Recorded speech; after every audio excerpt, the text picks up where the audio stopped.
இனிமேல் அவர் விஜய் அதிமுக பாஜக கூட்டணிக்கு போனால் செல்லா காசா ஆவார். அந்த கூட்டணிக்கும் ஒரு வேளை பிரயோஜனம் இருக்காது. சுப்ரீம் கோர்ட் உத்தரவுப்படி சிபிஐ விசாரணை நடந்துட்டு இருக்கு. அடுத்த மாதம் அல்லது பிப்ரவரி இறுதிக்குள், அடுத்த மாத இறுதிக்குள் அவர்கள் குற்றப்பத்திரிகை தாக்கல் செய்ய வேண்டும். விஜய் அவர்கள் கட்சியினரே தொடர்ந்து விமர்சிக்க ஆரம்பிச்சிட்டாங்களோன்னு ஒன்று சோசியல் மீடியாவில் பரவிட்டு இருக்கு. அது வந்து கைக்கூலிகளாக இருக்கலாம், என்ன வேணா இருக்கலாம். பட் ஆனால் அந்த பரவலான கருத்து ஒன்று போயிட்டு இருக்கு. இதை பற்றி என்ன நினைக்கிறீங்க? இந்த பரவலான கருத்து போகிறது உண்மையா உங்களுக்கு? ஒரு மாதம் அது அரசியல் பேசு. ஆமாம், நீங்கள் சோஷியல் மீடியாவை தூக்கி வெளியில் வைங்க. அவர் அரசியலே பேசலைன்றது தான் இன்றைக்கி உண்மை. அவரை கிண்டல் செய்கிறாங்க, ஏகடியம் செய்கிறார்கள் சமூக வலைதளங்களில் என்பது. ஏமாற்றம் அடைந்தவர்கள் ஏகடியம் செய்யத்தான் செய்வார்கள். அரசியல் கட்சி தலைவராக இருக்கவர் நான் தான் மாற்றுன்றவர் வாயை திறக்கல. எவ்வளோ சம்பவம் நடந்துடுச்சு. இவர் என்ன தலைவர்? இவர் எப்படி அரசியலை நீடிக்க முடியும்? ஒரு மாதமாக ஒருத்தர் வாயை திறக்கலன்னா என்னது இது? ஏன்னா அவருடைய கவனம் முழுவதையும் அந்த படமும் சிபிஐ விசாரணையும் இன்றைக்கு அரித்து தின்று கொண்டிருக்கின்றன. விஜய் அவர்களை காட்டிலும் அவங்க கட்சியோட மாநில செய்தி தொடர்பாளர்கள்ட்ட கேட்குறோம், ஏன் இத்தனை நாள் டிஎம்கேக்கு எதிராக அவ்வளோ இஷ்யூஸ் இருக்குது, அவ்வளோ எதிர்க்கு ஏன் விஜய் அவர்கள் இறங்கி எந்த ஒரு போராட்டம் பண்ணல? அப்படின்னா எங்கள் தலைவர் பண்ணுறது மௌன போராட்டம்னு சொல்கிறாங்க. இது என்ன மௌன போராட்டம்? புதுதாக இருக்குது சார். இல்லை, இது ஓடாது வண்டி ரொம்ப நாள். இப்போ நீங்கள் சொன்னீங்கல்ல, விஜய்க்கு விமர்சனம் பண்ணி விஜய் ரசிகர்களே மீம்ஸு போடுறாங்க. ஆமாம், கண்டிப்பாக ட்ரால் பண்ணுறாங்க. அது அங்கே தான் போய் முடியும். அரசியல்வாதி எப்படி இருக்கக்கூடாதுன்றதுக்கு உதாரணமாக அவர் இருக்கார். விஜய் ஒரு நடிகன், அரசியல்வாதியாக அவரை நீ ஏற்றுக்கிட்டு திமுக மாற்று நீங்கள் பார்க்க ஆரம்பிப்பது என்பது உங்கள் தலையெழுத்து. சரி, அரசியலுக்கு வந்தார், அந்த குறைஞ்சபட்ச எதிர்பார்ப்பையாவது அவர் பூர்த்தி செஞ்சுருக்கணும். தேர்தல்கள் நெருங்கி இருக்க காலகட்டத்தில் ஒரு மாதம் ஒரு தலைவர் பேசாமல் இருக்காருன்னா அவர் என்ன தலைவர்? அவர் எப்படி அரசியலுக்கு பொருத்தமானவராக இருப்பார்? இப்போ எலெக்ஷன் வரும்போது கடைசி 3 வாரம் பிரச்சாரத்துக்கு போகணும்ல. ஆமாம், கண்டிப்பாக போய் தானே ஆகணும். போவார் அவர். வெளியிலே வரல. இது வந்து கடந்த காலங்கள் முன்னாடி அறிக்கையாவது வந்துட்டு இருந்துச்சு. இந்த அறிக்கையை ஏன் சார் நிப்பாட்டினாங்க? அந்த அறிக்கை கூட போகிறது அதுதான் சிபிஐ வேலை வந்து ஒர்க் அவுட் ஆக ஆரம்பிச்சு. சிபிஐயோட வேலை. ஆமாம், தலையில் தொங்குற கத்தி. நீ எவ்வளோ பெரிய அப்பாட்டக்கராக இருந்தாலும் போலீஸ் விசாரணைக்கு போனீங்கன்னா நீ கூணி குண்டி தான் உட்காரணும். ஒரு அன்கேப்டு பிளேயர் மாதிரி இருக்காரா சார்? ஏடிஎம்கே டிஎம்கே நடுவில் வந்துட்டு என்ன பண்ணுறேன்னே தெரியாமல் மாட்டிக்கிட்டார். அரசியலே இல்லைங்க அவர்கிட்ட. நான் தான் திரும்பவும் சொல்கிறேங்க, அரசியலே துளியளவும் அரசியல் இல்லாமல் ஒரு அரசியல் கட்சி தலைவராக அவர் தன்னை சொல்லி கொண்டிருக்கிறார். நாளாக இது எப்படி சார், எதை நோக்கி சார் போகும்? நாளாக அரசியலேருந்து அவர் வெளியேறுவார். இந்த கட்சி இப்படி போச்சுன்னா அது அரசியலை விட்டு வெளியில் போய் அவனையா? இது முன்னால் போதா பின்னால் போதா நீ சொல்லு. தமிழ் நேயர்கள் அனைவருக்கும் வணக்கம். இன்றைய நமது நேர்காணல் நம்முடைய இணைந்திருப்பவர் மூத்த பத்திரிகையாளர் திரு மணி அவர்கள். சார் வணக்கம். வணக்கம் சார். இன்னைக்கு டெல்லியில் போயிட்டு தாவேகாவின் தலைவர் விஜய் அவர்கள் வந்து 2ஆம் கட்ட விசாரணைக்கு தயாராக இருக்கிறாரு. ஸோ விஜய் அவர்களுடைய விசாரணைன்றது தாவேகாவோட கூட்டணி அழைப்பா, இல்லை இந்த விசாரணை எந்த அளவுக்கு இருக்கும்? முதல் கட்ட விசாரணை முடிஞ்சிச்சு, இப்போ 2ஆம் கட்ட விசாரணையோட அப்டேட் என்ன சார்? அப்டேட் எனக்கு எப்படி தெரியும்? சிபிஐ டைரக்டருக்கு தான் தெரியும். ஓகே, கூட்டணிக்கான அழைப்பு நான் நினைக்கல. அந்த ஸ்டேஜெல்லாம் தாண்டி போயிடுச்சு. இனிமேல் ஒரு விஜய் அதிமுக பாஜக கூட்டணிக்கு போனால் செல்லா காசா ஆவார். அந்த கூட்டணிக்கும் ஒரு வேளை பிரயோஜனம் இருக்காது. ஓகே, வாய்ப்பில்லை. வேறு ஏதோ சில நிபந்தனைகள் விதிக்கப்படலாம் என்று சொல்லுகிறார்கள். அது குறித்து நான் வெளிப்படையாக பேச முடியாது. ஆனால் கண்டிப்பாக கூட்டணிக்கான அழைப்பாக இதை பார்க்க முடியாது. அந்த கட்டங்களெல்லாம் தாண்டி வாழ்க்கை முன்னே போய்விட்டது. ஓகே, நீதிமன்றத்தில் சுப்ரீம் கோர்ட் உத்தரவுப்படி சிபிஐ விசாரணை நடந்துகிட்ருக்கு. அடுத்த மாதம் அல்லது பிப்ரவரி இறுதிக்குள், அடுத்த மாத இறுதிக்குள் அவர்கள் குற்றப்பத்திரிகை தாக்கல் செய்ய வேண்டும். அதனால் விரைவாக விசாரணை முடிக்க வேண்டிய கட்டாயத்தில் இருக்கிறார்கள். நிச்சயமாக குற்றப்பத்திரிகை தாக்கல் செய்யப்படும். அப்போ தான் நமக்கு உண்மை வெளியில் தெரிய வரும், விசாரணையில் என்ன நடந்தது, சிபிஐ என்ன கண்டுபிடிச்சிருக்குன்றது. அதுவரை நாம் பேசுவது எல்லாம் ஹேஷன்களின் அடிப்படையிலானது. அவரவருக்கு பிடித்ததை அவரவர் பேசலாம். நாளுக்கு நாள் வந்து முன்னாடி பிரச்சாரத்துக்கு போயிட்டு இருந்தார் சனிக்கிழமை. அப்போ விஜயோட டாக் அதிகமாக இருந்துச்சு. இப்போ கொஞ்ச நாளாக வீட்டிலே இருக்கவும் அந்த பிரச்சனைக்கு அப்புறமும் சமீப காலமாக ஈரோட்டில் பேசினார், அவ்வளோதான். அதுக்கப்புறம் விஜய் அவர்கள் கட்சியினரே தொடர்ந்து விமர்சிக்க ஆரம்பிச்சிட்டாங்களோன்னு ஒன்று சோசியல் மீடியாவில் பரவிட்டு இருக்கு. அது வந்து கைக்கூலிகளாக இருக்கலாம், என்ன வேணா இருக்கலாம். பட் ஆனால் அந்த பரவலான கருத்து ஒன்று போயிட்டு இருக்கு. இதை பற்றி என்ன நினைக்கிறீங்க? அந்த பரவலான கருத்து போகிறது உண்மையா உங்களுக்கு? ஒரு மாதம் அது அரசியல் பேசு. ஆமாம், நீங்கள் சோஷியல் மீடியாவை தூக்கி வெளியில் வைங்க. ஓகே, அதை பற்றி நம்ம கவலைப்பட தேவையில்லை. ஏன்னா எல்லா விதமான ஜந்துக்களும் இருக்குது. மனிதர்களும் இருக்காங்க, மிருகங்களும் இருக்குது. கண்டிப்பாக மனித வக்கரத்தின் ஒட்டுமொத்த அடையாளம் தான் சமூக வலைதளங்கள். சமூக வலைதளங்களிலிருந்து கூடியவரை ஒதுங்கி இருப்பது கூட நல்லது என்று கூட நான் இப்பொழுதெல்லாம் நினைக்கிறேன். ஆனால் அதை தவிர்க்க முடியாத ஒரு அவலமாக மாறிவிட்டது. அன்அவாய்டபிள் கட், தவிர்க்க முடியாத நாரிப்போன கூவமாக அது மாறி இருக்கிறது என்று தான் நான் சொல்ல வேண்டும். கழிசடைகளின் கூடாரமாக சமூக வலைதளங்கள் மாறிக்கொண்டிருக்கின்றன. கிட்டத்தட்ட 90% கழிசடைகள், கீழான புத்தி கொண்டவர்கள், மனித உருவில் நடமாடும் மிருகங்கள் தான் அதில் இருக்காங்க. ஓகே, கூடிய வரைக்கும் நம்ம ஒதுக்கி வச்சுட்டே பேசலாம். பட் அதுலேருந்து ஒதுங்கி இருக்க முடியாது, அது வேறு விஷயம். பட் நாம் அவர்களுக்கு பதில் சொல்ல வேண்டியதில்லை. ஓகே. ஆனால் அங்கே பெரும்பாலானவர்களுடைய கருத்துக்களை சில நேரங்களில் நாம் சமூகத்தின் போக்கு எந்த பாதையில் போகிறது என்பதற்கான ஒரு அளவுகோலாக கூட நாம் எடுத்துக்கொள்ளலாம். ஓகே. அவர் அரசியலே பேசலைன்றது தான் இன்றைக்கி உண்மை. அவரை கிண்டல் செய்கிறாங்க, ஏகடியம் செய்கிறார்கள் சமூக வலைதளங்களில் என்பது ஏமாற்றம் அடைந்தவர்கள் ஏகடியம் செய்யத்தான் செய்வார்கள். அது ஒரு பக்கம் இருக்கட்டும், அவங்க என்ன பண்ணுறாங்க, ஏகடியம் செய்வது எதனால் எப்படின்றதெல்லாம் ஒரு பக்கம் இருக்கட்டும். இவர் ஒரு மாதம் ஆகுது அரசியலை பற்றி பேசி, இன்னையோட ஒரு மாதம் ஆகுது. ஆமாம், கரெக்டாக ஈரோடு வந்து ஒரு மாதம் ஆகுது. ஒரு மாதம் ஆகுது. அரசியல் கட்சி தலைவராக இருக்கவர் நான் தான் மாற்றுன்றவர் வாயை திறக்கல. எவ்வளோ சம்பவம் நடந்துடுச்சு. இவர் என்ன தலைவர் இவர்? ஓகே. இவர் எப்படி அரசியலை நீடிக்க முடியும்? ஒரு மாதமாக ஒருத்தர் வாயை திறக்கலைன்னா என்னது இது? ஏன்னா அவருடைய கவனம் முழுவதையும் அந்த படமும் சிபிஐ விசாரணையும் இன்றைக்கு அரித்து தின்று கொண்டு இருக்கின்றன. அவர் மாதிரியான ஒரு பெரிய நடிகருக்கு 250 275 கோடி அவர் வாங்குறாரு. அந்த படம் பட்ஜெட் 500 கோடினா அதோட மார்க்கெட் ஒரு 1000 கோடி இருக்கும். கண்டிப்பாக இருக்கும் கன்சர்வேட்டிவ் எஸ்டிமேட்ல. அப்படி இருக்கும்பொழுது அந்த படம் வெளியில் வரலன்றது ஒரு கலைஞனுக்கு, ஒரு நடிகனுக்கு அது ஒரு பெரியது ஒரு மனசஞ்சலம். ஒரு நடிகனாக இருக்கவனுக்கு தான் அது தெரியும். நம்மளால் ஒரு அளவுக்கு மேலே அதை கற்பனை செய்து கூட பார்க்க முடியாது. பட் நமக்கு புரியுது, பத்திரிகையாளர்களாக நம்ம இருப்பதால் நமக்கு வந்து பிறர் துயரம் நமக்கு கண்ணில் தெரியுது. அது ஒரு நடிகனோட ஈகோ அடிச்சிருக்கும். அது படம் வெளியில் வரல அப்படின்னும் போது. ரெண்டாவது சிபிஐ விசாரணை, இது ரெண்டும் போட்டு நெருக்குது. அரசியலை பற்றி அவருக்கு எந்த காலத்துலையுமே பெருசாக பேசினது கிடையாது. இப்போ இந்த 2 பிரச்சனையும் வந்ததால் வேறு எது குறித்தும் அவரால் பேச முடியாத போயிடுச்சு. பட் நோ எக்ஸ்கியூஸ், இப்படி ஒரு அரசியல் கட்சி தலைவர் இருக்கவே முடியாது, இருக்கக்கூடாது. இதுக்கு முன்னாடி இருந்த அரசியல் தலைவர்கள் அரசியல் தலைவருமே இந்த மாதிரி அரசியலே பேசாமல் ஒருத்தன் அரசியல் தலைவராக இருக்க முடியாது. இவர் அரசியலுக்கு எந்த அளவுக்கு பொருத்தமானவர் என்பது தான் நம்ம இப்பொழுது கேட்க வேண்டிய கேள்வி. ஓகே. அரசியலை பற்றி அவர் பேசவே மாட்டார், எந்த பிரச்சனையை பற்றியும் பேச மாட்டார்.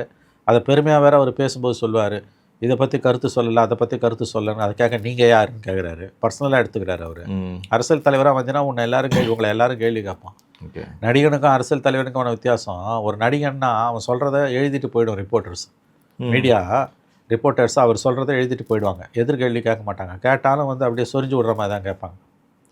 அரசியலில் இருக்க ஒரு பெரிய ப்ளஸ் பாயிண்ட் ரிப்போர்ட்டர்ஸுக்கு என்னென்னா, நீ 1 லட்சம் கோடிக்கு அதிபராக இருப்ப, ஆனால் அன்னாடங்காட்சியாக இருக்க ஒருத்தன் காலைல இளநீ விற்றுட்டு மதியானம் போய் வீட்டில் குளிச்சுட்டு வந்து சாப்பிட்டு 4 மணிக்கு கால் மேலே கால் போட்டு உங்கள்கிட்ட கேள்வி கேட்பான். நீ அவனுக்கு பதில் சொல்லணும். உன் தொண்டை உன்னை கேள்வி கேட்பான். இந்த பக்கம் 10,000 ரூபாய் சம்பளம் வாங்குகிற ஒரு ரிப்போர்ட்ரு 10,000 கோடிக்கு அதிபரான ஒரு அரசியல் தலைவரை பார்த்து கேஷுவலாக கேள்வி கேட்பான். என் ஸ்டேட்டஸ்னால் உன் ஸ்டேட்டஸ் என்னன்ற எண்ணம் உனக்கு வந்ததுனால யுவர் அன்ஃபிட் ஃபார் பாலிடிக்ஸ். அதுதான் இன்றைக்கி விஜயோட நிலைமை. ப்ரெஸ்ஸுக்கிட்ட பார்க்காம ஒருத்தர் எப்படிங்க அரசியல் தலைவராக இருக்க முடியும்? இன்றைக்கி அவர் வந்து அரசியல் பேசி 1 மாதம் ஆகுது. 18 19 போன மாதம் ஈரோட்டில் பேசினார். எவ்வளோ டெவலப்மெண்ட்ஸ் இருக்குது. அது எப்படி இவர் வந்து அரசியலுக்கு பொருத்தமானவராக எப்படி இருப்பார்? 24 மணி நேரம் 365 நாள் வேலை. அது ரஜினிகாந்த் அரசியலுக்கு வரேன்னு சொன்னப்போ ஒரு கட்டத்தில் வந்து வட்ட செயலாளர் மாவட்ட செயலாளர்லாம் எதுக்கு அதெல்லாம் கலைச்சிடுங்கன்னாரு. எவ்வளோ ஒரு தவறான முட்டாள்தனமான புரிதல் அது. அந்த சிஸ்டம் என்னன்னு புரியாது. எலெக்ஷன் டைமில் தான் வட்ட செயலாளர் மாவட்ட செயலாளர் இருக்கணுன்ற புரிதல் எவ்வளோ தவறான, அதாவது எப்படி சொல்கிறது, எவ்வளோ ஒரு முட்டாள்தனமான புரிதல். கடைசியில் அவர் தான் வராமல் ஓடி போனார். கிட்னி டிரான்ஸ்பிளான்ட் பண்ணியிருக்கின்ற உண்மையை விலைக்கு ஓடும்போது சொல்கிறாரு, உள்ளே வரும்போது சொல்லலை. அவர் உடல்நிலைன்னு சொல்லிட்டு எஸ்கேப் பண்ணார். அப்படி நான் அரசியலுக்கு வரேன்னு சொல்லும்போது அந்த கன்சிடரேஷன் ஏன் இல்லை? இது என்னன்னு கேட்டிங்கன்னா, இந்த விஷயத்தை நம்ம எப்படி புரிஞ்சுக்கணுன்னா, விஜய் அவர்களுடைய அரசியல் என்பது அரசியலுக்கு எந்த அளவுக்கு பொருத்தமானது, அவருடைய ஆளுமை அரசியலுக்கு உகந்ததா, அது வந்து ஒத்து வருமான்ற கேள்வி தான் இன்றைக்கி நமக்கு பெரிய அளவில் வருது. ஓகே. விஜய் அவர்களை காட்டிலும் அவங்க கட்சியோட மாநில செய்தி தொடர்பாளர்கள்ட்ட கேட்குறோம், ஏன் இத்தனை நாள் டிஎம்கேக்கு எதிராக அவ்வளோ இஷ்யூஸ் இருக்குது, அவ்வளோ எதிர்க்கு ஏன் விஜய் அவர்கள் இறங்கி எந்த ஒரு போராட்டம் பண்ணல? அப்படின்னா எங்கள் தலைவர் பண்ணுறது மௌன போராட்டம்னு சொல்கிறாங்க. இது என்ன மௌன போராட்டம்? புதுதாக இருக்குது சார். இல்லை, இது ஓடாது வண்டி ரொம்ப நாள். இப்போ நீங்கள் சொன்னீங்கல்ல, விஜய்க்கு விமர்சனம் பண்ணி விஜய் ரசிகர்களே மீம்ஸு போடுறாங்க. ஆமாம், கண்டிப்பாக ட்ரால் பண்ணுறாங்கன்னு. அது அங்கே தான் போய் முடியும். அவருடைய பலமே அவருடைய பலவீனமாக மாறும். அவருடைய ஆதரவாளர்களே அவரை விமர்சிப்பவர்களாக மாறுவார்கள். அரசியல்வாதி எப்படி இருக்கக்கூடாதுன்றதுக்கு உதாரணமாக அவர் இருக்கார் இன்னைக்கு. ஓகே. இது எப்படி அரசியலுக்கு ஒத்து வரும்ன்ற நான் புரியுது. இது எப்படி அரசியலுக்கு ஒத்து வரும்? அதான் கட்சியோட ரசிகர்கள், அதாவது அவரோட ரசிகர்கள், கட்சியோட தொண்டர்கள், இவங்க எல்லாம் ஒரு காலத்துல விஜய் அவர்கள் என்ன பேசினாலும் ஒரு முட்டு கொடுத்துட்டு அவர் சப்போர்ட் பண்ணிட்டு இருந்தாங்க. இன்னைக்கு அவங்களே எதிர்க்கிறாங்கன்னா, அவர் ட்ரோல் பண்றாங்கன்னா, அது எக்ஸ்பெக்டேஷன் தான் மேட்டர் சார். ஆமா, நேச்சுரலி எக்ஸ்பெக்டேஷன்ஸ் பூர்த்தி ஆகல. ஓகே, எதிர்பார்ப்புகள் பூர்த்தி அடையவில்லை. குறைஞ்சபட்ச எதிர்பார்ப்புகள். அவங்க யாரும் வந்து இன்னைக்கு ட்ரோல் பண்றவங்க எல்லாம் தனிப்பட்ட முறையில் விஜய் தனக்கு இதை செஞ்சு கொடுக்கணும், அதை செஞ்சு கொடுக்கணும்னு எதிர்பார்த்தவங்க கிடையாது. மக்களுக்காக வரணும்னு தானே நீங்கள் உங்களை எதிர்பார்த்தேன். திமுக அண்ணா திமுக 2 பேரும் ஒழியணும். அப்பதான் தமிழ்நாடு உருப்படும் நினைக்கக்கூடிய ஒரு பெருந்திரளான மக்கள் கூட்டம் தமிழ்நாட்டில் இருக்கு. கண்டிப்பாக 2 பேரும் ஒழிஞ்சாதான் தமிழ்நாடு உருப்படும். ஆமா, அந்த இடத்துல அந்த வெற்றிடத்தை வந்து விஜய் ஓரளவு விஜய் நிரப்புவாருன்னு ஒரு நம்பிக்கை இருந்தது. அது முதல்ல நம்பிக்கையே கிடையாது, ஒரு அவநம்பிக்கை. என்னை பொறுத்த வரைக்கும் அது ஆரம்பமே தப்பு. நீ எதிர்பார்த்து நீ ஏமாந்துருக்கு, அது வான் தலையெழுத்து. புரியுது. விஜய் ஒரு நடிகன், அரசியல்வாதியாக அவரை நீ ஏற்றுக்கிட்டு திமுக அண்ணா திமுக மாற்று நீங்கள் பார்க்க ஆரம்பிப்பது என்பது உங்கள் தலையெழுத்து. சரி, அரசியலுக்கு வந்தார், அந்த குறைஞ்சபட்ச எதிர்பார்ப்பையாவது அவர் பூர்த்தி செஞ்சுருக்கணும். தேர்தல்கள் நெருங்கி இருக்க காலகட்டத்தில் 1 மாதம் ஒரு தலைவர் பேசாமல் இருக்காருன்னா அவர் என்ன தலைவர்? அவர் எப்படி அரசியலுக்கு பொருத்தமானவராக இருப்பார்? இப்போ எலெக்ஷன் வரும்போது கடைசி 3 வாரம் பிரச்சாரத்துக்கு போகணும்ல. ஆமாம், கண்டிப்பாக போய் தானே ஆகணும். போவார் அவர்? அது 3 வாரம்லாம் தொடர்ந்து பிரச்சாரம் பண்ணுவார். போவாரா? நான் கேட்குறேன், அவர் இயல்புக்கு அது பொருந்துமா? சும்மா சுழலுவாங்க. எடப்பாடியும் ஸ்டாலினும் சீமானும் எல்லா கட்சியும் சுழலும். நீங்கள் போவீங்களா? வைகோ இந்த வயசில் நடைபெற 82 வயசில் போகிறாருங்க. 80 வயசில் போகிறார். கண்டிப்பாக 1000 குறை இருக்கலாம் வைகோ மேலே. 80 வயசில் சுழல்றாரு, மக்கள்கிட்ட நிற்கிறாரு. இவர் வெளியிலேயே வரலையாங்க. 1 மாதமாக வெளியிலே வரல, ட்வீட் இல்லை, எதுவுமே இல்லை. இது புது விதமான அரசியல். மௌன புரட்சின்றத மௌன புரட்சி என்று சொல்லுபவர்கள் தங்களை தாங்களே ஏமாற்றிக் கொள்கிறார்கள். மௌன போராட்டம் புரட்சி அப்படின்னா அது ஏமாற்றம். மௌன போராட்டம் என்பவர்கள் தங்களை தாங்களே ஏமாற்றிக் கொள்கிறார்கள். வெளியிலே வரல. இது வந்து கடந்த காலங்கள் முன்னாடி அறிக்கையாவது வந்துட்டு இருந்துச்சு. இந்த அறிக்கையை ஏன் சார் நிப்பாட்டினாங்க? அந்த அறிக்கை கூட நல்ல பாயிண்ட் ரெக்ஸ் நல்ல பாயிண்ட் சொன்னீங்க. அவர் வெளியில வரமாட்டார், எந்த காலத்துலையும் வந்ததில்ல. அறிக்கையாவது கொடுத்துட்டு இருந்தாங்க. இப்போ அறிக்கை நின்று போச்சு. ஆமாம், அதுதான் சிபிஐ வேலை வந்து ஒர்க் அவுட் ஆக ஆரம்பிச்சிருக்கு. சிபிஐயோட வேலை தான். ஆமாம், தலையில் தொங்குற கத்தி. நீ எவ்வளோ பெரிய அப்பா டக்கராக இருந்தாலும் போலீஸ் விசாரணைக்கு போனீங்கன்னா நீ குண்ணி தான் உட்காரணும். குண்ணி தான் உட்காரணும், நீ எவ்வளோ பெரிய ஆளாக இருந்தாலும். அதான் போலீஸ்ன்றது சிஸ்டம். தனிப்பட்ட ஒரு அதிகாரியோ 2 அதிகாரியோ இல்லை, அமைப்பு. ஓகே, போலீஸ் விசாரணைக்கு சாதாரணமாக நம்ம போயிட்டு வரோம். நான் யாராக இருந்தாலுமே அது ஒரு விதமான ஈகோ இன்சல்ட். ஒருத்தங்கிட்ட கை கட்டி போய் நம்ம நிற்கிறோன்னு, தப்பு செஞ்சாலும் செய்யாட்டி. எஸ், போலீஸ் என்கொயரி நீ போறினாலே அது உனக்கு வந்து உன்னோட assault on your ego. Shahrukh Khan fan investor அவங்க பையன் கஞ்சா கேஸில் போகும்போது அவரை கூணி தான் நான் சொல்கிறேன். நீ எவ்வளோ பெரிய அப்பா டக்கராக இருந்தாலும் சிஸ்டம்ன்றது தான். இப்போ முன்னாள் கைது செய்யப்பட்ட பிறகு முன்னாள் முதலமைச்சர்கள் ஜெயலலிதாவை அரெஸ்ட் பண்ணார் கருணாநிதியை ஜெயலலிதா அரெஸ்ட் பண்ணாங்க. மாற்றி அரெஸ்ட் பண்ணிக்கிட்டாங்க. அவங்க என்ன பண்ணாங்க? அதுக்கப்புறம் மறுபடியும் பதவிக்கு வந்தப்போ அந்த அதிகாரிகள் மேலாம் நடவடிக்கை எடுத்தாங்களா? எடுக்க மாட்டாங்க, எடுக்க முடியாது. ஏன்னா அது சிஸ்டம். அது உனக்கு சல்யூட் அடித்த போலீஸு உன் கையை முறுக்கி இழுத்துன்னு போச்சு. கருணாநிதிக்கு சல்யூட் அடித்த போலீஸு 10 நாளைக்கு முன்னால் 1 மாதம் முதல்ல சல்யூட் அடித்த போலீஸு கையை முறுக்கி இழுத்துன்னு போகுது. அதுதான் போலீஸு. அப்படி அங்கே போய் வந்து அரசியல்வாதிகளுக்காக அதை தாங்குவாங்க. அது சகஜம் அவங்களுக்கு. சினிமாக்காரனுக்கு எப்படி தாங்கும்? அது உங்கள் ஈகோ தானே அது. ரஜினி என்ன பண்ணார்? தூத்துக்குடியில் போய் துப்பாக்கி சூடில் காயப்பட்டான். நீ யாருன்ட்டான் ஒருத்தன்? வாழ்க்கையில் அதை எதிர்பார்த்துருப்பாரா? என்னையை பார்த்து யாருன்ட்டான்னாரு. என்னையை பார்த்து யாருன்ட்டான்னாரு. என்னை பார்த்து யாருன்ட்டானார். இங்கே வந்தார், அது அப்படியே ஏர்போர்ட்டில் எரிஞ்சு அப்படிலாம் அவர் பேச மாட்டார். ஏன் பேசினாரா? அந்த கோவத்தை அடக்க முடியல அவரால். ஃப்ளைட்டில் வரும்போதெல்லாம் அது கோவம். அதான் கருணாநிதியும் ஜெயலலிதாவும் இல்லை, இவர் தான் வெற்றிடம் இட்டு நிரப்பினார். அங்கே போனார், அந்த அனுபவம் கிடச்சிது. இங்கே எரிஞ்சு விழுந்தார். அது பிறகு வந்து கொரோனா வந்தது, முடிஞ்சு போச்சு கதை. நல்ல. ஆனால் ஒரு விஷயம் அவர் புத்திசாலிங்க. கடைசி கட்டத்தில் தன்னை காப்பாற்றிக்கிட்டார். இது தனக்கு பொருந்தாதுன்னு அவர் கரெக்டான டயத்தில் பிரேக் எடுத்து சரியான நேரத்தில் அவர் எஸ்கேப் ஆகிட்டார். அவர் கரெக்டாக அடுத்த ஸ்டேஜ் வந்து சிக்கலில் மாட்டியிருப்பார். அது அவர் 1000 சொன்னோன்னாலும் அந்த பின்வாங்க வேண்டிய நேரத்தில் பின்வாங்கி போயிட்டார். கரெக்டாக டிசம்பர் 29 28 எஸ்கேப் ஆகி போயிட்டார், தப்பிச்சிட்டார். ஆமாம், இவர் மாட்டிட்டார். சினிமாக்காரர்களோட ஈகோ வேற மாதிரி இருக்கும், அரசியல்வாதியோட நிலை வேற மாதிரி இருக்கும். அதை தான் நான் சொல்கிறேன். நான் 1 லட்சம் கோடிக்கு அதிபதி. 160 நாடுகள் எனக்கு சொத்து இருக்குது. உலகத்தில் இருக்க எல்லா வசதியும் வாய்ப்பும் என்கிட்ட இருக்குது. பல நாடுகளோட அதிபர்கள் பிரதமர்களோட நான் ஃபோனில் பேசுவேன். ஆனால் ஒன்றுமே இல்லாத ஒரு அன்னாடங்காட்சி, சொந்த வீடு கிடையாது அவனுக்கு, கொண்டு கொடுத்தத்தில் இருப்பான். அவன் கேள்வி வைப்பான். அவன் வந்து அன்னாடங்காட்சி. காலைல போய் பழம் வைப்பான், காய் வைப்பான், கூலி வேலை செய்வான். அவன் சாயங்காலம் 6 மணிக்கு வந்து கால் மேலே கால் போட்டுன்னு உன்னை கேள்வி கேட்பான். பதில் சொல்லி தான் நீ பதில் சொல்லணும். ஏன்னா இந்த நாடு அவனுக்கு சொந்தம். அவங்ககிட்ட தானே போய் ஓட்டுக்கு பிச்சை வாங்குறீங்க. கண்டிப்பா. அந்த மனநிலை அதுதான் நல்ல கேள்வி ரெக்ஸு. அரசியல்வாதியோட ஈகோவுக்கும் சினிமாக்காரனோட ஈகோவுக்குமான வித்தியாசம். அந்த அரசியல்வாதி இந்த கால் மேலே கால் போட்டு 10 பைசாவுக்கு 10 பைசா இல்லாதவன் கேட்குறான் கேள்விக்கு பதில் சொல்கிறானே ஒழிய, எப்படி காரியங்களை நகர்த்தணும், ரொம்ப இம்சை குத்தானா அவனை என்ன பண்ணணும்லாம் அவனுக்கு தெரியும். ஆனால் அவனுக்கு ஒரு ஸ்பேஸ் கொடுப்பான். தம்பி கேளுங்க அப்படின்னு சொல்லிட்டு அண்ணா கேட்குறேன். ஆமாம், நீ திட்டினா கூட வாங்கிப்பான். மேடையில் ஏறி காரி துப்பிட்டு போகலாம், நீ வாங்கிப்பான். ஆனால் நீ அப்படி இல்லைல்ல. சிஎம் உட்காந்துருந்தாங்க, எஸ்சி எஸ்டி எம்பிசி எங்களுக்கு வந்து இது தரலன்னு சிஎம் முன்னாடியே கேட்டாங்க. சிஎம் நீ கேள்வி சொல்லி தான் பதில் சொல்லி தான் அந்த மேடை விட்டு இறக்கி விட்டாங்க. வேற வழி இல்லை. நீ என்ன பண்ண நீ இப்போ நீ வந்து உங்களுக்கு வந்து இதெல்லாம் ஒன்றுமே இல்லை. கேம்பெயினுக்கு போகும்போது என்னென்னமோ நடக்கும், அதுக்கு மேலே நடக்கும். ஜெயலலிதாலாம் 96 கேம்பெயின் போகும்போதெல்லாம் சொல்ல முடியாத சம்பவங்கள்லாம் நடந்தது. என்னென்னமோ வந்து விழும், செருப்பெல்லாம் வந்து விழும் மேடையில். அதெல்லாம் தொடச்சி போட்டு போயிட்டே இருப்பான் அவன். அதிகாரம் வந்த பிறகு வச்சு வாங்குவாங்க, அது வேறு விஷயம். நான் எதுக்கு சொல்ல வரேன்னா, நீ உன்னால் தாங்க முடியுமா அதை? இன்றைக்கி விஜய்னா ஒரு 10,000 கோடிக்கு அதிபதியாக இருப்பார். அவரால் வந்து கீழே வந்து சாமானியனோட இறங்கி ஒர்க் பண்ண முடியுமா? கீழே இதுவரை இறங்கினது இல்லையே. எங்கே வந்தார் அவர்? எப்போ வந்தார்?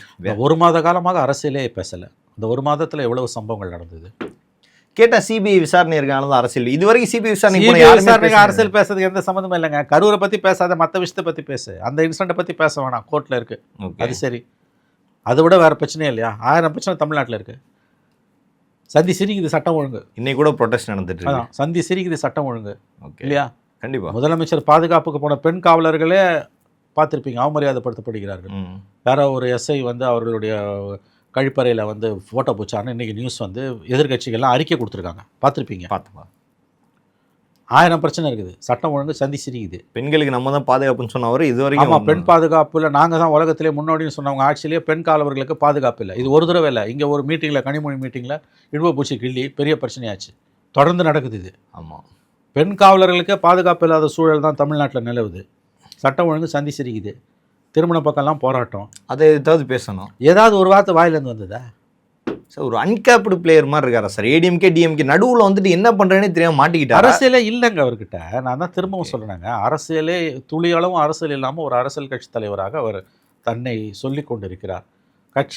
கட்சிக்காரன் எங்கே போராடுறான்? எத்தனை மக்கள் பிரச்சனைக்காக கட்சிக்காரன் கீழே இறங்கி போராடினான்? எவ்வளோ பிரச்சனை கீழே இருக்குது. ஒவ்வொரு மாவட்டத்துலேயும் எவ்வளோ பிரச்சனைகள் இருக்குது. இப்போ ஏதாவது ஒரு பிரச்சனை கையில் எடுத்து போராடுறானா கட்சிக்காரன்? எலெக்ஷன் டைமில் நீ எவனோட சேர்ற அதெல்லாம் ரெண்டாவது. இன்னும் 2 மாதம் கிடையாது எலெக்ஷனுக்கு. நோட்டிஃபிகேஷன் வர வரைக்கும் ஓடும். இன்னும் 1.5 மாதமாவது இருக்குது. மார்ச் ஃபர்ஸ்ட் வீக்கில் தான் வரும். ஏதாவது ஒரு பிரச்சனைக்கு நீ போராடினியா? இது வரைக்கும் இல்லை. வெறும் ட்விட்டரில், சமூக வலைதளங்களில் வர்ச்சுவல் வாரியர்ஸை வச்சுட்டு எத்தனை நாளைக்கு வண்டியை ஓட்டுவீங்க? இது வரைக்கும் அது அந்த இதில் தான் வண்டி ஓடிட்டு இருக்கு. ஆமாம், எத்தனை நாளைக்கு ஓட்டுன்ற? ஓகே, அரசியல் பேசாமல் ஒருவர் எப்படி அரசியல் தலைவராக இருக்க முடியும்? இது வந்து ரெக்ஸு. அரசியல் தலைவர்களை நான் நெருங்கி பார்த்துருக்கேன், சக்ஸஸ்ஃபுல்லான பாலிட்டிஷியன்ஸை.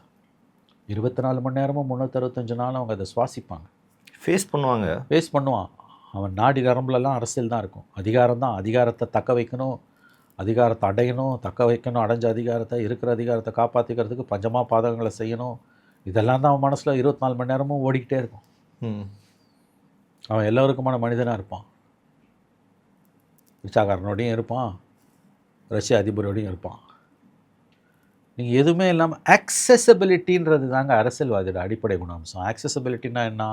அணுகக்கூடிய விதத்தில் இருக்கணும். போய் பார்க்கணும். யாராக இருந்தாலும், கலைஞர் யார் வேணால் பார்க்கலாம்ல, அதிகாரத்தில் இருந்தாலும் இல்லாட்டியும். இவரை பார்க்க முடியாதுன்னு சொல்லவே முடியாதுல்ல. அந்த மாதிரி சில பேர் அவர் வச்சுருப்பார். அவன் ரொம்ப இம்சை கொடுக்குறான்னா, ஏன் அவன் அப்படி பண்ணின்னு இருக்கான், என்ன பிரச்சனை அவனுக்கு கேளுன்னு. அவனுக்கு ஒன்றும் சொத்து சுகம்லாம் இல்லை, நீங்கள் கூப்பிட்டு பேசினா சரியாயிடணும், இவ்வளோ தான் நான் வர சொல்லிடுவார். என்னயா எப்படி இருக்க, இந்த காஃபி சாப்பிடு, வீட்டில் எல்லாம் நல்லா இருக்காங்களா, பசங்களாம் படிக்கிறாங்களா, அப்பா அம்மா நல்லா இருக்காங்களா, மனைவி நல்லா இருக்காங்களா, ஏன்னா ஒன்றா சொல்லியா, அவ்வளோதான் வரேன் தலைவரே என்று போயிடுவான். அதுக்கப்புறம் ஒழுங்காக இருப்பான். கூப்பிட்டு பேசுனதே ஒரு சந்தோஷமாக இருக்கும். கூப்பிட்டு பேசுனதே சந்தோஷம். ஒரு கப் காஃபியில் முடிச்சிடலாம். வேலை சில பேருக்கு அது கூட கிடையாது. காஃபி கூட கொடுக்காம கூப்பிட்டு ஒரு 5 நிமிஷம் பேசினா அவன் ஆஃப் ஆகிடுவான், சைலண்ட் ஆகிடும். தலைவர் என் மேலே தலைவரை பார்த்தியா, என் கூட தலைவரை பார்த்துட்டு வந்தானு ஒழுங்காகிடுவான் அவன். அவருக்கும் அதை எப்படி சரி செய்யணும்னு தெரியும். நீ பார்க்கவே முடியலன்னா அப்புறம் என்ன லீட்ரு? எல்லாம் தான் வந்து பார்ப்பான். அது 4 பேர் திட்டுவான், 4 பேர் பாராட்டுவான், 2 பேர் சைலண்ட்டாக இருப்பான். எல்லாத்தையும் சமமாக தான் நீ பார்த்துக்கணும். அதாவது மாலை வந்து விழுந்தாலும் கல்லடி விழுந்தாலும் சொல்லடியோ கல்லடியோ மலர்களோ எதுவாக இருந்தாலும் சமமாக எடுத்துக்கணும். நாளாக நாளாக இது எப்படி சார் எதை நோக்கி சார் போகும்? நாளாக நாளாக அரசியல்லேருந்து அவர் வெளியேறுவார். இந்த கட்சி இப்படி போச்சுன்னா அது அரசியலை விட்டு வெளியில் போய் அவனையா? இது முன்னால் போதா பின்னால் போதா நீ சொல்லு? இது இன்னும் பின்னோக்கி போயிட்டு பின்னோக்கி தானே போகுது. நீயே ஒரு விஜய் பரம ரசிகர், எனக்கு தெரியும். நீயே சொல்கிறேன்னா நான் அதை எப்படி புரிஞ்சுக்கிறது? விஜய்க்கு ஆதரவு தளமாக இருக்கக்கூடிய இளைஞர்கள் ஜென்ஸி அவங்களே இன்றைக்கி வந்து மெல்ல மெல்ல கேள்வி கேட்க ஆரம்பிக்கிறாங்க. இது இப்படியே ஓடாதுன்றேன். நான் சொல்கிறது புரியுதில்ல? கண்டிப்பாக. நீ வந்து நல்லதோ கெட்டதோ உன்னை பற்றி நீ வந்து மீடியாவில் இருந்துக்கிட்டே இருக்கணும். அவங்க இரண்டாம் கட்ட தலைவர்கள் நோக்கி மாணவர்கள் அடுக்கடுக்கான கேள்வி கேட்கறாங்கல்ல, கேட்க ஆரம்பிச்சுட்டாங்க. எத்தனையோ விஷுவல்ஸ் கேட்கறாங்கல்ல. கண்டிப்பா ஒரு 2 கேள்வி சொல்லுங்க, அதுக்கு அவங்க பதில் என்ன சொல்லுங்க. சரி, நீங்க ஊழல ஒழிக்கணும் அப்படி இப்படின்னு சொல்றீங்க. உங்க தலைவர் எதுக்குமே வந்து குரல் கொடுக்க மாட்டாரு. கிட்டத்தட்ட இந்த ஜனநாயகன் படத்தை எடுத்துங்க, 6000 ரூபாய் ஒரு டிக்கெட் நான் எடுத்து காமிக்கிறேன், அதுக்கே உங்க தலைவரால் எதுவும் குரல் கொடுக்க முடியல. நீங்க எப்படி ஊழல ஒழிப்பீங்கன்னு இரண்டாம் கட்ட தலைவர் பார்த்து கேட்கறாங்க. அடுத்த கேள்வி என்ன கேட்கறாங்கன்னா, எந்த ஒரு பிரச்சனை நடந்தாலும் அந்த சுச்சுவேஷன்ல இருக்க மாட்டீங்க, டக்குன்னு கிளம்பிடுறீங்க, அது ஏன் எதுக்கு அப்படின்னு தான் கேட்கறாங்க. எந்த ஒரு பிரச்சனை இருந்தாலும் தாவேக்கு அந்த இடத்துல இருக்காதா? அதான் யதார்த்தமாக இருக்கு. நீங்கள் கரூரில் அவங்க விலைக்கு தப்பிச்சு ஒன்றதை மன்னிக்கவும் முடியாது, நியாயப்படுத்தவும் முடியாது. போலீஸ் சொல்லிச்சுன்றதெல்லாம் வந்து அங்கே இருக்காத, ஸ்பாட்டில் இருக்காத. போய் திருச்சியில் எவ்வளோ பங்களா இருக்குது, எத்தனையோ கட்சிக்காரன் இருக்கேன், எவ்வளோ பெரிய ஸ்டார் ஹோட்டல் இருக்குது கரூரில். அங்கேருந்து சென்னைக்கு வந்தது தான் தப்பு. எவ்வளோ பெரிய தப்பு. விலைக்கு ஓடி வந்தீங்கல்ல, கட்சிக்காரன் போய் அங்கே நின்றுருந்தீங்க. நீ பார்த்தீங்கன்னா அடுத்த நாள் எல்லா கட்சிக்காரனும் இருந்தாங்க அந்த ஹாஸ்பிட்டல். திமுக, Anna DMK, Congress, BJP, CBI, CPM, Visika, மதிமுக, தேமுதிக, நாம் தமிழர் ஃபுல்லாக நைட்டெல்லாம் இருந்தான் நாம் தமிழர். இதே சீமான் கூட்டத்தில் நடந்ததுன்னா சீமான் வரிஞ்சு கட்டுன்னு போயிருப்பாரு. சீமானே இருந்திருப்பாரு. போலீஸ் வந்திருந்தா கூட அவர் போயிருக்க மாட்டார். வேணா அரெஸ்ட் பண்ணிட்டு இருப்பாரு. போலீஸே ஏத்திருப்பாரு. என்ன பண்ண முடியும், உட்கார வச்சிருப்பாரு. எஸ்கேப் ஆகி ஓட்டாரு. சரி, அதுக்கு பிறகு இப்போ அரசியலே இல்லாமல் ஒரு மனிதன் எப்படி அரசியல்வாதியாக இயங்க முடியும்? அதுதான் இன்னைக்கு. அதாவது இது எதுலேருந்து வருது அப்படின்னா, கட்சிக்கான கொள்கை கோட்பாடுகள் என்ன, அதுலேருந்து வருது. இது கட்சிக்கான கொள்கை கோட்பாடுகள் வந்து தெளிவாக இல்லாததால் இயங்கிறதுக்கு வந்து கட்சிக்கு அடிப்படையில் வலுவான கொள்கைகள் இருந்ததுன்னா இது வராது. புரியுது. அவன் என்னங்க பண்ணுவான்? தாவேக்கா தொண்டை என்ன பண்ணுவான்? சும்மா விஜய் பார்த்து விசில் அடிக்கிறதுலாம் பத்தாதுங்க. இப்போ நீங்கள் கேட்குறீங்கல்ல, விஜய் ஆதரிக்கக்கூடிய அந்த ஜென்ஸி இரண்டாம் கட்ட தலைவர்களில் தொலைக்காட்சி விவாதங்களையும் மீட் த ப்ரெஸ் அல்லது மீட் தி பீப்புள் ஃபங்க்ஷனில் இன்றைக்கி கேட்க ஆரம்பிச்சிட்டாங்க. 6000 ரூபாய்க்கு இன்றைக்கி ஒரு சினிமாவுக்கு டிக்கெட் எடுத்து காமிக்கிறான்ல, சென்னை 3000 ரூபாயிலேருந்து 6000 ரூபாய் வரைக்கும் போகுது. 3000 வை, எவ்வளோ பெரிய விஷயம். சிபிஐ விசாரணையில் இப்போ வரைக்கும் அவங்க கரூர்கள்லேருந்து ஏன் போனாங்கன்றது பிரச்சனையா இல்லை சார். திமுக காரன் எப்படி 10 நிமிஷத்தில் இங்கே வந்தான்றது அவங்களோட பிரச்சனையாக இருக்குது. அதை எப்படி சார் பார்க்குறீங்க? திமுக இங்கே வந்தது தான் பிரச்சனையா? ஒரு அரசியல் கட்சி இந்த மாதிரி மக்கள் துன்பப்படும் போது ஸ்பாட்டுக்கு வந்துடுவாங்க. அது குறையா சொல்லக்கூடாது. ஓகே, வரலன்னா தான் தப்பு. இந்த பாருங்க, அவன் வந்தான், அங்கே தண்ணி பாட்டில் கொடுத்தான், காயப்பட்டவங்களை ஆஸ்பத்திரிக்கு எடுத்துகிட்டு போனான். திமுககாரங்கிட்ட ஒரு ப்ளஸ் பாயிண்ட் என்னன்னு கேட்டிங்கன்னா, நீங்கள் அவனுக்கு என்ன அடிச்சிங்கனாலும் தொடச்சிங்கனாலும் பிடிச்சிங்கனாலும் எவ்வளோ விமர்சனம் பண்ணாலும் திரும்ப அவங்க வீட்டு வாசல் வந்து நிற்பான். ஒவ்வொரு தடவை தூக்கும் போதும் பச்சையாக மக்களை திட்டுவான். திமுக மேடை போட்டு திட்டுவான். ஆனால் நாளைக்கு ஒரு பிரச்சனைனா அவன் தான் ஓடி வருவான். நம்ம துப்புனதான் திமுக காரனாக இருக்குது, நாளைக்கு வீட்டு வாசல் வந்து நிற்பான். நீங்கள் அது வந்து அதனால தான் அந்த கட்சி இவ்வளோ நாள் உயிரோடு இருக்குது. ஓகே, நீங்கள் எவ்வளோ அந்த கட்சிக்காரனை அடிச்சிங்கனாலும் அடிச்சு துரத்துங்கனாலும் அவங்ககிட்ட மக்கள்கிட்ட தான் வந்து நிற்பான். அவன் ஓடி ஒழிய மாட்டான். திமுககாரன் 1000 விமர்சனம் அவன் மேலே உண்டு. பட் அவன் மக்களை விட்டு விலகி போனதில்லை. அவன் மக்களோட மக்களாக நிற்கிறாங்க. ஒத்துக்கிற 1000 தப்பு பண்ணுவாங்க. ஆனால் ஒரு பிரச்சனைன்னு வருது, முதல்ல திமுககாரன் தான் வந்து நிற்கிறான் ஸ்பாட்டில். எதிர்கட்சியாக இருந்தாலும் ஆளுங்கட்சியாக இருந்தாலும். இதில் அதிமுகவே சொல்லுது சார், அதை திமுககாரன் கடைசி வரைக்கும் நிற்பான், நம்ம நிற்க மாட்டோம் அப்படின்னு அதிமுக சொல்கிறான்ல. அதிகாரத்தில் இருந்தாலும் இல்லாட்டியும் ஒரு ஏரியாவில் பிரச்சனை, ஏதோ பிரச்சனை, தண்ணி வரல, காவா அடிச்சுக்கிச்சு, லைட் எரியல, சிவிக் இஷ்யூஸாக இருக்கட்டும், இல்லை வேறு ஏதோ பிரச்சனையாக இருக்கட்டும், இல்லை ரவுடி பசங்க பிரச்சனையாக இருக்கட்டும், இல்லை வந்து கொரோனா காலம் மாதிரியான பிரச்சனைகளாக இருக்கட்டும், முதல்ல திமுககாரன் தானே சொன்ன மாதிரி மக்கள்கிட்ட அவன் தானே வந்து நிற்கிறான். எவ்வளோ அடிச்சு துரத்தினாலும் வீட்டு வாசலில் வந்து நிற்கிறான்ல நாளைக்கு. கண்டிப்பாக. இப்போ எஸ்ஐஆரில் வந்து நமக்கு வந்து பிரச்சனை இருக்குது, போய் சொன்னால் அவங்க ஓட் பேங்க்கை அவங்க காப்பாற்றிக்கிறாங்க. சில இடத்துக்கு திமுககாரன் வரதில்லை, ஆனால் அங்கே போய் யாராவது கேட்டால் ஹெல்ப் பண்ணுறான். ஸோ அதனால தான் கட்சி வந்து 75 வருஷம் பொறுத்தும் உயிரோடு நிற்குது. மறந்துடாதீங்க, 75 வருஷத்தில் அவன் 50 வருஷம் பவர் இல்லாமல் இருந்திருக்கான். இவ்வளோ குற்றச்சாட்டுகள் வேறு. 50 வருஷம் தன்னோட ஆயுளில் 3/2 பங்கு அதிகாரம் இல்லாமல் இருந்த கட்சி மக்கள்கிட்ட உயிர்ப்புடன் இருக்குன்னா அது அவன் வந்து அதிகாரம் இருந்தாலும் இல்லாட்டியும் மக்களோட மக்களாக நிற்கிறான். நீங்கள் ஸ்பாட்லேயே இல்லையப்பா. 4 மாதத்துக்கு முன்னால் குறிப்பாக கரூர் இன்சிடென்ட்டுக்கு பிறகு விஜய்க்கான ஆதரவு அதிகமாக கூடி அவருக்கு தான் ஓட்டு போடுவோன்னு சொன்னவங்க, கரூர் இன்சிடென்ட் ஒரு சதி வேலைன்னு சொன்னவங்க, விஜய் அதற்கு காரணம் இல்லை என்று சொன்னவர்கள் கடந்த 1 மாதமாக பேசும்போது கரூர் இன்சிடென்ட்டுக்காக சொல்லலை, அது அல்ல பிரச்சனை. மற்ற இன்சிடென்ட் எவ்வளோ இருக்கு? பாலிடிக்ஸே இவர் பேச மாட்டேன்றாரு. இவர் இவர் அரசியலே இல்லை, ஆளே காணாமல் போகிறாரு. பல பிரச்சனைகளை பற்றி இவருக்கு கருத்தே இல்லை. ஓகே, எதற்காக இவருக்கு வாக்களிக்க வேண்டும் என்று யோசிக்கிறோம்னு சொல்லக்கூடிய இளைஞர்களையும் நான் பார்க்க ஆரம்பிக்கிறேன். அப்போ அந்த ஓட் பேங்க்கில் ஒரு சரிவு ஏற்பட ஆரம்பிச்சிருக்கு. எலெக்ஷனுக்கு முன்னாலே இவ்வளவு நடக்குது. இப்போ சிபிஐ விசாரணை 2ஆம் கட்ட விசாரணை போயிருக்கு. அடுத்த கட்டமாக இப்போ அந்த கூட்டணி பேச்சுவார்த்தை இல்லைன்றது முடிவாயிடுச்சு சார். அஜெண்டாக்கள் கொடுத்து அந்த அஜெண்டாக்கள் படி எங்கே வைக்கிறது தான் இதோட ஒரே இல்லைங்க. இது என்டிஏக்குள்ளே விஜயை அழைப்பது இனி சாத்தியமே இல்லாது. ஓகே, அவங்களும் கூப்பிட மாட்டாங்க, இவரும் கூப்பிட மாட்டார், போக மாட்டார். அப்படி போனால் அது அதில் பாதாளத்துக்கு போகும். அதை விட ஒரு அவலம் எதுவும் இருக்காது. அதனால் 2 தரப்பும் அதை செய்யாது. பிஜேபியும் செய்யாது, விஜயும் ஒத்துக்க மாட்டார்.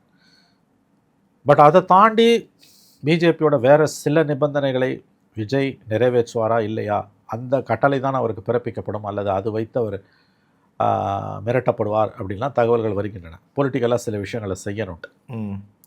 அதெல்லாம் எந்த அளவுக்கு உண்மை நமக்கு தெரியாது. வாய் புளிச்சது மாங்காய் புளிச்சதுன்னு அந்த தியரிஸை நம்ம பேச முடியாது. வாட் ஹேப்பன்ட் இந்த என்கொயரி அப்படின்றது குற்றப்பத்திரிக்கை தாக்கல் பண்ணும்போது மட்டும்தான் நமக்கு பிப்ரவரி இறுதிக்குள்ளே தெரிஞ்சிடும். எப்போ குற்றப்பத்திரிக்கை தாக்கல் செய்கிறாங்களோ, அது பிப்ரவரி இறுதியோ மார்ச் ஃபர்ஸ்ட் வீக்கோ, கண்டிப்பாக எனக்கு தெரிந்த அடுத்த 45 நாட்களுக்குள் அதில் குற்றப்பத்திரிக்கை தாக்கல் செய்யப்படும். மார்ச் முதல் வாரத்திற்குள் நோட்டிஃபிகேஷன் வரத்துக்கு முன்னால் கரூர் இன்சிடென்ட்டில் குற்றப்பத்திரிக்கை தாக்கல் செய்யப்பட்டுவிடும் என்று நான் நம்புகிறேன்.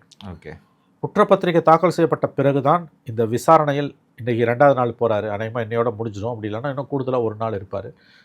என்ன நடந்தது, இவர் என்ன சொன்னான்றதெல்லாம் குற்றப்பத்திரிக்கையில் சிபிஐயோட ஃபைண்டிங்ஸோடு சேர்த்து வரும். அப்போ தான் நம்ம பேச முடியும். அது வரைக்கும் நம்ம அவங்கவுங்க விருப்பத்தை வேணால் பேசிட்டு போகலாம்.